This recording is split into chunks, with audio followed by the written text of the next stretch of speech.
Hey guys, welcome back to my channel edu shower. यहाँ पे मैं जनरल अवेयरनेस के जितने भी टॉपिक है डिस्कस करता हूँ। और जो लोग मेरे चैनल में नए हैं तो इसको सब्सक्राइब कर दीजिएगा, क्योंकि आपको यहाँ से काफ़ी हेल्पफुल चीज़ें पता चल जाएगा।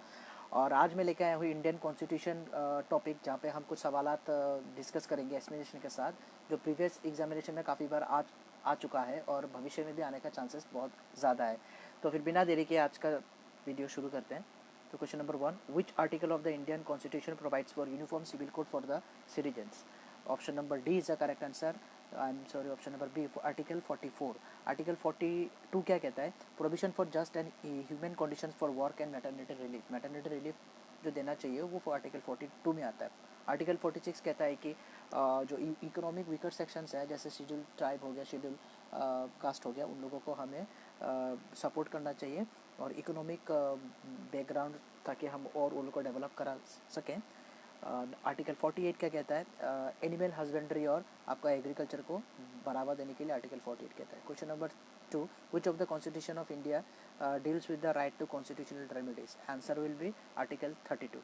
तो आर्टिकल 19 क्या है? Freedom of speech. Article 14 equality before law and आर्टिकल 21 protection of life and personal liberty. ठीक है, ये बहुत ज़रूरी है, ये आप लोग पोस्ट मार के देख लीजिएगा। ठीक है, next question number 3, which part of the Indian constitution deals with the centre state financial relation? Centre और स्टेट के बीच में फाइनेंशियल रिलेशन कौन सा आर्टिकल, कौन सा पार्ट कहता है? Part 11, that is option number C is the correct answer. तो फिर पार्ट 15 क्या कहता है? जैसे यहाँ पे ऑप्शन नंबर ए है, prohibition of discrimination on ground of religion, race, caste, sex and place of birth. ठीक है, religion, race, caste, sex and place of birth पे हमें डिस्क्रिमिनेशन नहीं करना चाहिए लोगों को, ये पार्ट 15 कहता है। पार्ट 14 क्या कहता है? Country and the union of state that is made up of. Part 14 कहता है कंट्री और उसका जो स्टेट, ये कंट्री हमारा India is A union and it is made up of many states, वो पार्ट 14 में कहता है। पार्ट 12 क्या कहता है? Finance, property and contracts and suits, मतलब पार्ट 12 में आपका ये सब चीज़ें इंक्लूडेड है। Part 10 the scheduled and tribal areas, the scheduled and tribal areas वो पार्ट 10 में। Question number 4, in the constitution of India the term federal appears इन। तो जो फेडरल जो वर्ड है हमारे कॉन्स्टिट्यूशन में वो कहाँ पे आता है? तो यहाँ में से जो ऑप्शन है कहीं पे भी नहीं आता है। सबसे पहले आप जान लीजिए फेडरल का मीनिंग क्या होता है।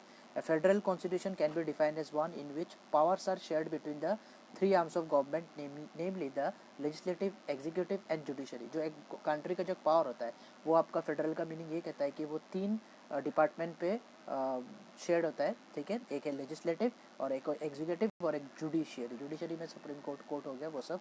एग्जीक्यूटिव मीन्स एडमिनिस्ट्रेटिव जो होता है, एग्जीक्यूटिव प्रेसिडेंट, प्राइम मिनिस्टर वो सब। और लेजिस्लेटिव जो होता है, लेजिस्लेटिव आपका मेंबर्स असेंबली वो सब। तो पार्ट 3 क्या कहता है? वो है फंडामेंटल राइट्स। ठीक है, ये जो फेडरल का मीनिंग वो पार्ट 3 में आ जाता है। ठीक है, part 3 of the constitution fundamental right गिरेगा। और आर्टिकल, जैसे यहाँ पे ऑप्शन नंबर बी है, पार्ट 3 ऑफ द कॉन्स्टिट्यूशन क्या है? तो पार्ट 3 ऑफ द कॉन्स्टिट्यूशन जान लीजिए, फंडामेंटल राइट्स पे गिरता है। Article 368 procedure for amendment. ठीक है, आर्टिकल 368 है आपका प्रोसीड्यूर ऑफ अमेंडमेंट, और वो कोई भी चीज़ को एक अमेंड करने के लिए, कोई भी एक्ट को अमेंड करने के लिए, वो भी आपका मेजोरिटी कितना कितना होना पड़ेगा? 2/3 majority of each house, upper house, lower house में जितने भी मेंबर होंगे 2/3 मेजोरिटी होना पड़ेगा कोई भी एक एक्ट या फिर अमेंडमेंट बनाने के लिए। वो कहता है article 368। Question number 5, according to which constitution of India the right of equality doesn't include? right of equality किस में हमारे कॉन्स्टिट्यूशन में इन चारों में से कौन सा नहीं गिरता? वो हो जाता है absolute equality. Absolute equality actually कोई चीज़ में होता है नहीं। एब्सोल्यूट इक्वलिटी होता है क्या? जैसे कोई भी एक चीज़ में एकदम हूबहू समांतर। ठीक है, एब्सोल्यूट इक्वलिटी वो कहते हैं, वो हमारे कॉन्स्टिट्यूशन में है ही नहीं। इक्वलिटी बिफोर लॉ है, ऑप्शन नंबर सी है, इक्वलिटी ऑफ अपॉर्चुनिटी, अनटचेबिलिटी, सबको इक्वल अपॉर्चुनिटी मिलना चाहिए। अनटचेबल मतलब अनटचेबिलिटी होना चाहिए, मतलब अनटचेबिलिटी नहीं होना चाहिए, छूट छाट ये सब नहीं होना चाहिए। एबोलिशन ऑफ अनटचेबिलिटी, ठीक है ना, एबोलिशन मत रोकना, prohibition of untouchability, equality of opportunity ये भी होना चाहिए, एबोलिशन ये भी होना चाहिए, ऑप्शन नंबर ए भी होना चाहिए, पर option number B absolute equality नहीं होना चाहिए, ये है ही नहीं। Now question number 6, how many members of the constituent assembly sign the constitution of India? जब भारत जब बना था, जब मतलब आपका जब इंडिपेंडेंट हुआ था, इंडिपेंडेंस जब हुआ था 1947 में, तो 1950 में एक कॉन्स्टिट्यूएंट असेंबली का जब साइन किया था तो उसमें कॉन्स्टिट्यूएंट असेंबली में कितना मेंबर थे? ठीक है, मेंबर थे आपका 229। तब एक्चुअली जब साइन किया था तब था आपका 389। ओके, इन 26 जनवरी ठीक है। 1950 389 थे पर मतलब पार्टीशन से पहले 389 थे, और जब पार्टीशन हो गया तब कितने हो गया 299, ठीक है। वो और उस 299 में 299 में आपका 229 थे आपका प्रोविंसेस मेंबर्स, रिप्रेजेंटेटिव कहाँ से थे प्रोविंसेस, और 70 थे फ्रॉम प्रिंसली स्टेट्स, और यहाँ पे 9 वुमेन रिप्रेजेंटेटिव्स भी थे, ठीक है। तो how many members of the constitution assembly signed the constitution of India, it was 274। Now question number 7, in which year the 73rd constitutional amendment, तो in which year the 73rd constitutional amendment act 1992 was assented by the president. 73rd act क्या कहता है, this act provide a constitutional status to the panchayat raj, जो पंचायत राज जो establish हुआ हमारे India में वो आपका पंचायत एक्ट में गिरता है। तो यहाँ पे आर्टिकल पंचायत एक्ट जो है वो आपका आर्टिकल 243 में इंक्लूड किया गया है, वो आपका पार्ट 9 इंडियन कॉन्स्टिट्यूशन का पार्ट 9 में गिरेगा, आर्टिकल 243 में गिरेगा, और इसको 73 अमेंडमेंट एक्ट के तहत इसे लाया गया था। तो वो 73rd जो एक्ट है वो कब हुआ था 1993 में, ठीक है। अमेंडमेंट एक्ट 92 था पर इसको प्रेसिडेंट ने साइन मार के उसको पास कर किया था 1993 में। बस यहाँ से बहुत इंपॉर्टेंट सवाल ये बनता है कि राजस्थान एक पहला स्टेट है जहाँ पे आपका पंचायत राज सिस्टम शुरुआत हुआ, वो भी नौगौर डिस्ट्रिक्ट में। ऐसे काफ़ी सवाल आते हैं, बहुत बार आ भी चुका है। Rajasthan is the first state who adopted the panchayat raj system in the Nagaur district, और कब 2 अक्टूबर 1959 में।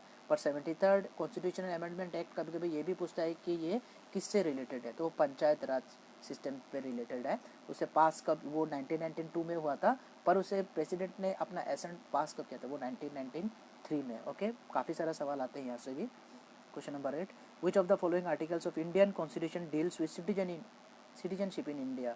Answer will be option number C, that is article 5 to article 11। Article 5 to article 11 को सिटीजनशिप के ऊपर है, रिलेट है। और यहाँ पे आर्टिकल 33 टू आर्टिकल 37 जो है वो क्या है, वो आपका है कुछ आर्टिकल्स जो कुछ चीज़ें जैसे आपका एंग्लो इंडियन कम्युनिटी को बढ़ावा देने के लिए उनको प्रोविजंस कुछ बनाए गए हैं आर्टिकल 333 में। और ये जो आपका आर्टिकल सिटीजनशिप जो आएगा आपका, वो आपका पार्ट 2 कॉन्स्टिट्यूशन ऑफ इंडिया का पार्ट 2 में गिरेगा। और सिटीजनशिप सिटीजनशिप एक्ट हुआ था आपका 1955 में, जो क्या कहता है देख लीजिए, every person who was at the commencement of the constitution, that is 26 January 1950, domiciled in the Indian territory of India and who was born in India, or number B, either of whose parents were born in India, or number C, who has been ordinarily resident in India for not less than 5 years became a citizen of India। वहाँ पे citizenship act 1955 में ये बात करता है कि जो parents है अगर वो इंडिया में बॉर्न किए हैं तो फिर वो सिटीजन ऑफ इंडिया में मतलब आएगा, ठीक है। और वो लोग जो आपका जब ये कॉन्स्टिट्यूशन बना था, कमेंसमेंट और कॉन्स्टिट्यूशन बना था 26 जनवरी 1950 में अगर मौजूद थे भारत में ही, वो लोग बनेंगे। और जो मौजूद थे वो लोग, और जो यहाँ पे इंडिया में रहता है 5 साल से कम, 5 साल से कम होने से नहीं होगा, 5 से एटलीस्ट 5 साल होना पड़ेगा, वो सिटीजनशिप दिया जाता है। वो सिटीजनशिप अमेंडमेंट एक्ट में ये 55 में यही बात है, 1955 में, ठीक है। नेक्स्ट सवाल number 9, according to the constitution of India which one of the following rights cannot be taken away during emergency. Emergency के तहत किस राइट को नहीं लिया जा सकता, वो है आपका राइट टू लाइफ, ठीक है। राइट टू स्पीक मूवमेंट, ये सब राइट टू स्पीक ये सब नहीं होता, ये मूवमेंट आपका ऑप्शन नंबर बी में जाएगा। Right to freedom for movement ये सब नहीं होता है, आप जहाँ वहाँ नहीं हम जा सकते, ये सब सस्पेंड किया जाता है। ऑप्शन नंबर ए सस्पेंड किया जाता है, राइट टू स्पीक ये सस्पेंड किया जाता है। ऑप्शन नंबर बी भी सस्पेंड किया जाता है, ऑप्शन नंबर सी भी सस्पेंड किया जाता है, पर ऑप्शन नंबर सी जो है राइट टू लाइफ, इसे सस्पेंड किया नहीं जाता है, जो है राइट टू लाइफ। आर्टिकल 352 में गिरता है राइट टू लाइफ। और ये आपका प्रेसिडेंट रूल, ठीक है, प्रेसिडेंट रूल जब इमरजेंसी होता है तो प्रेसिडेंट रूल आ जाता है, वो आपका 356 आर्टिकल 356 कहता है। और हमारे यहाँ पे जो इमरजेंसी था, इमरजेंसी कब आया, मतलब 3 बार ओकर हुआ इंडिया में। एक बार वो 1962 चाइना वॉर में, और एक बार 1971 पाकिस्तान वॉर में, 1975 इंटरनल डिस्टर्बेंस के वजह से इंदिरा गांधी ने जो ये डिक्लेयर किया था, ठीक है। यहाँ से भी बहुत सवाल बनते हैं, जो कितना बार हमारा इमरजेंसी भारत में अब तक हो चुका है, और उसके साल भी पूछ देता है। और जैसे 1962 में एक्चुअली हुआ क्या था, क्यों ये हुआ था चाइना वॉर, 1971 में पाकिस्तान वॉर, ये सब पूछता है। 1975 में इंटरनल डिस्टर्बेंस, और कौन सा आर्टिकल में गिरता है ये भी बहुत ज़रूरी है। 352 में गिरता है इमरजेंसी, और प्रेसिडेंट रूल आपका गिरता है 356। इमरजेंसी का वक्त प्रेसिडेंट रूल चलता है, वो आपका आर्टिकल 356 में इसके बारे में बताया गया। Question number 10, which of the following amendments has had reduced the age of the voters from 21 years to 18 years। तो कौन सा एक्ट हमारा जो वोटिंग का एज है 21 साल से 18 साल तक रिड्यूस किया गया, कमाया गया, वो है आपका 61st अमेंडमेंट।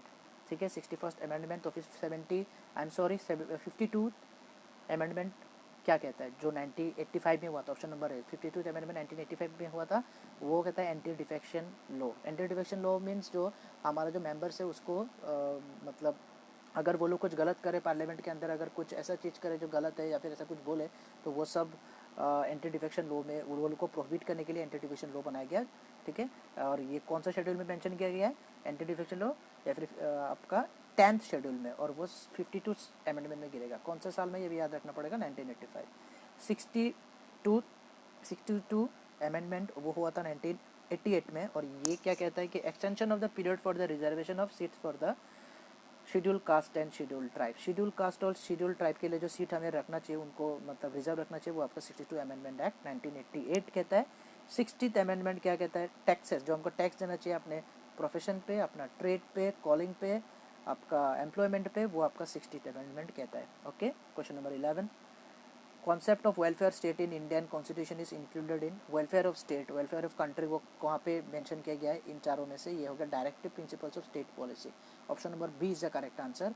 तो directive principle of state policy ये एक्चुअली मतलब क्या प्रमोट करता है, एम क्या है उसका, it aims to create social and economic conditions under which the citizens can lead a good life. They also aim to stabilize social and economic democracy through welfare state, और social economic development हो, जो वासी है country के जो people है उनका, ये डायरेक्टिव प्रिंसिपल मेंशन किया गया। वहाँ पे प्रिंसिपल है 15 प्रिंसिपल है, और वो आपका पार्ट 4 में गिरेगा कॉन्स्टिट्यूशन का।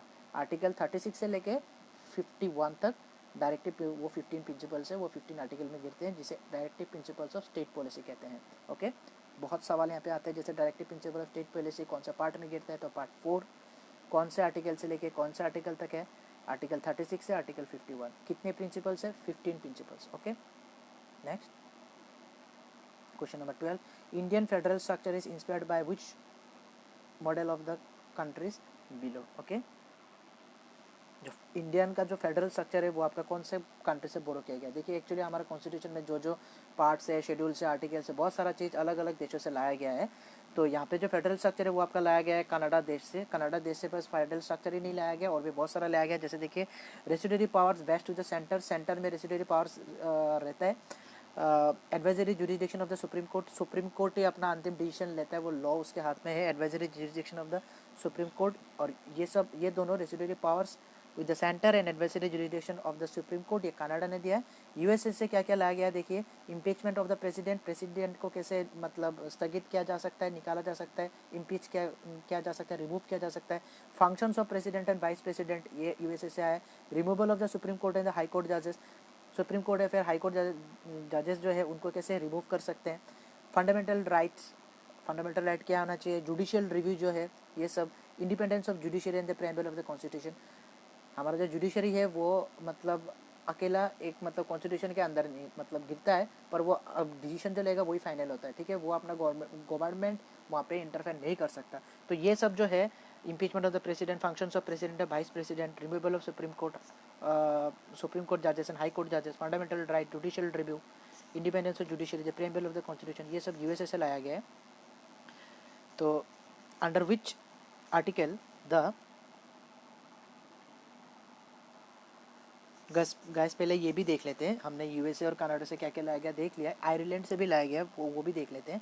Directive principle of state policy, method of election of the president, president का election, members nomination to the Rajya Sabha by the president, president Rajya Sabha में जो मेंबर मतलब नॉमिनेट करते हैं, 12 मेंबर नॉमिनेट करते हैं। तो ये सब directive principle, method of election of the president, सब ये आयरलैंड से लाया गया है। ऑस्ट्रेलिया से क्या लाया गया, concept of conquering links, article 108। Article 108 कहता क्या है, joint sitting of the two houses, Lok Sabha upper house and lower house. ठीक है ना, लोकसभा राज्यसभा दोनों का जो ज्वाइंट सिटिंग जो होता है, वो ये जो बात है आर्टिकल 108 में मेंशन किया गया है, और वो लाया गया आपका ऑस्ट्रेलिया से। राशिया से क्या लाया गया, fundamental duties, the ideals of justice, social, economic and political जो आइडियलिज्म है या फिर आइडियल्स है वो जस्टिस का, वो आपका राशिया से लाया गया है। फ्रांस से क्या लाया गया, concept of Republic, ideals of liberty, equality, fraternity, वो सब आपका फ्रांस से लाया गया, ठीक है, बहुत इंपॉर्टेंट है। जर्मनी से क्या लाया गया, fundamental rights are suspended during emergency, जब इमरजेंसी होगा तो फंडामेंटल राइट को सस्पेंड किया जाता है, हमने ऑलरेडी एक सवाल में देखा है। तो यहाँ से काफ़ी सवाल पूछते हैं कि कौन सा स्टेट से क्या लाया गया, आयरलैंड से डायरेक्ट पूछेगा कि डायरेक्टिव प्रिंसिपल कौन सा देश से लाया गया, या फिर पूछ देगा कि फंडामेंटल ड्यूटीज़ कौन से देश से आए। ऐसा बहुत सारे सवाल एसएससी, सीजीएल और काफ़ी कॉम्पिटेटिव एग्जाम में पूछा जा चुका है, बहुत इंपॉर्टेंट है आप लोग, इसलिए मैं आपको डिटेल्स में बता दिया, आप लोग देख लीजिएगा, पोज मार के आप लोग अच्छे से नोट डाउन कर लीजिएगा। Question number 13, under which article the president can be remove by the process of impeachment, जैसे प्रेसिडेंट को हम रिमूव कर सकते हैं, वो कौन सा आर्टिकल में, आर्टिकल 61, ऑप्शन नंबर डी। यहाँ पे इम्पीचमेंट मतलब क्या है, इम्पीचमेंट होने से भी कुछ बात आता है, देखिए ऐसे ही नहीं होता है। The impeachment can be done by not less than 2/3 of the total membership of each house of the parliament for violation of the constitution. अगर प्रेसिडेंट कुछ वायलेशन करे कॉन्स्टिट्यूशन का रूल या फिर रूल्स एंड रेगुलेशन को violet करे तो ही impeachment किया जाएगा, वो भी जितने 2 हाउसेस के जितने मेंबर होगा वहाँ पे 2/3 मेजोरिटी होना पड़ेगा, ठीक है, ठीक है। तो फिर आर्टिकल 79 क्या कहता है देख लेते हैं, there shall be parliament consist of the president and the 2 houses. Article 79 कहता है कि एक पार्लियामेंट होगा, पार्लियामेंट में प्रेसिडेंट होना चाहिए, 2 हाउसेस होना पड़ेगा, वो मतलब होना चाहिए, वो आपका आर्टिकल 79 कहता है। आर्टिकल 76 क्या कहता है, हमारा अटॉर्नी जनरल ऑफ इंडिया के बारे में, कि वही होगा हमारा देश का सबसे हाईएस्ट लॉ ऑफिसर, कानून का जो लॉ ऑफिसर सबसे हाईएस्ट ऑफिसर को अटॉर्नी जनरल ऑफ इंडिया कहते हैं, और वो आर्टिकल 76 में उनका बारे में बोला गया है। आर्टिकल 57, री election of the president, president को फिर से जो री इलेक्शन होता है वो आर्टिकल 57 में आता है। Question number 14, which one of the following is the time limit for the ratification of an emergency period by parliament. अगर कुछ इमरजेंसी पीरियड में अगर टाइम लिमिट जो होता है एक पार्लियामेंट पे डिसाइड करने का, ठीक है, इमरजेंसी पीरियड, तो वो कितने दिन तक रहता है, वो होता है 1 मंथ। क्वेश्चन नंबर 15 काफ़ी इंपॉर्टेंट है, क्वेश्चन नंबर 14 भी काफ़ी इंपॉर्टेंट है, 1 महीने के लिए जो इमरजेंसी से रिलेटेड काफ़ी पूछ भी देता है, इसलिए question number 15, how many are nominated by the president in the Rajya Sabha, Rajya Sabha में प्रेसिडेंट कितने लोगों को नॉमिनेट कर सकते हैं, तो आंसर होगा 12। और कितने साल का टर्म रहता है राज्यसभा में, 6 ईयर्स। और वो लोग जो होते हैं वो लोग कौन से फील्ड से बिलोंग करना पड़ेगा, ठीक है, हो सकते हैं कि वो लोग आर्ट्स के फील्ड, साइंस के फील्ड, या फिर लिटरेचर एंड सोशल सर्विस में वो लोग का बड़ा कुछ योगदान होना पड़ेगा, ठीक है, वो सब फील्ड से लोगों को प्रेसिडेंट चूज करते हैं, नॉमिनेट करते हैं राज्यसभा में। Okay guys, so thank you for coming here, thank you for watching my video. और अगर ये वीडियो आपका अच्छा लगा then please like, share and subscribe with your friends, and don't forget if you have any comment or any suggestion regarding this video, ये video आपको कैसा लगा आप कमेंट बॉक्स में जाके बताइए।